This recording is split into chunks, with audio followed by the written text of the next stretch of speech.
It's a day to honor military troops, veterans, and those who've died for our country. And with the recent Fort Hood tragedy still fresh in the nation's mind, today took on a very special meaning. Well, News Channel 8 Cynthia Schweigert now joins us live in the studio to tell us what it means for one area family. Cynthia? Mike and Martha, when the name Fort Hood is brought up, along with it comes grief and sadness for the lives lost.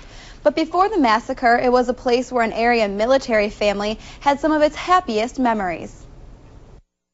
Fort Hood, Texas is now marred by tragedy, but it's also where Timothy and Michelle Miller of Bangor first started their life together and their family. I spent three years down there, and that's where we lived when we first got married. Our first child was born there. 7 more children, and 20 years later, those happy memories are replaced with disbelief. It's almost surreal. It's almost like this couldn't really happen. This couldn't happen on American soil in a U.S. military base. This Veterans Day, the Millers have a lot to think about.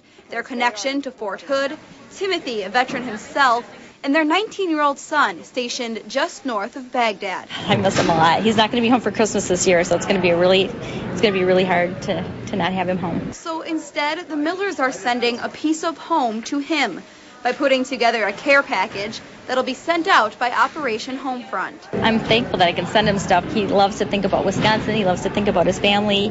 He said he really misses home. From the books to the toiletries to the food, everything you see here is donated. Just offered up to the families of the soldiers and help us to connect with our soldiers overseas. And although Braxton Miller is overseas now, his homecoming is just one patriotic holiday away. Well, in August, Braxton Miller hit his 1 year mark serving in the military, and he expects to be home in time to celebrate the 4th of July with his family.